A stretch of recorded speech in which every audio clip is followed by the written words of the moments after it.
kusoo dhawaada warka Somali Online Media.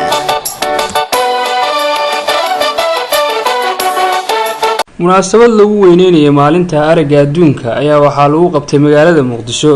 munaasabadan uu soo qaban qaabay iskuulka Albasiir oo ah iskuul ay wax ka bartaan ardayda aragga la'ay ayaa waxaa ka soo qayb galay ururada bulshada rayidka, ururada dadka naafada, agaasimayaal ka tirsan wasaaradaha xukuumadda federaalka Soomaaliya iyo xildhibaano ka tirsan labada aqal ee baarlamaanka Soomaaliya.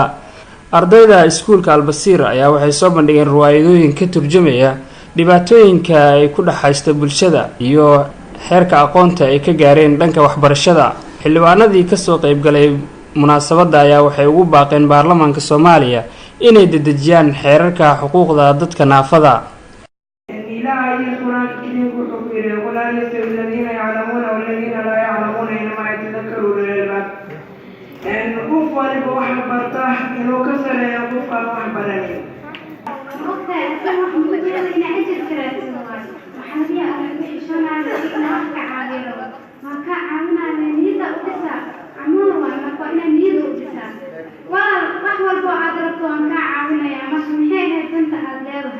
كلهم كهالنا هاي لقومنا بيت التلفون هنا فريسنا عن شيء الدنيا بعد.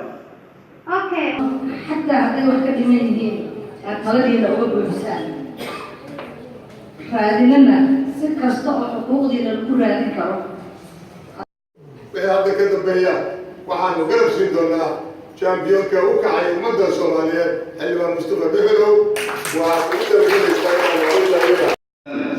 أنا أقول هذا في الدنيا أقف سريع يدمان سنترد وحلوان ذي لوضع أقل عقول بتاعي وإذا كرب استاجينا سيد وعاي ستان دولة إذا كرب استاجين أنا ديارة وأنا مرور بينا كنا إذا كرب استاج وزير كوحبر الشدة زعيد في الوضع بري ما دام أردين وحبنا كهذين وحكى عسنا يا إن معنا بكلام كليين امتحانك يوسي سريع أرديدا أرجلا حتى امتحان وقلا لو تميدا إن سي أو معنا أرديد كلا وقلا أرديدا سميني وقلا وزير في الأرديدا سنو قرب سي هذه يوم هسيا مرول باني قرب إن دوليال معها قلبك أوكلا هي إن دولا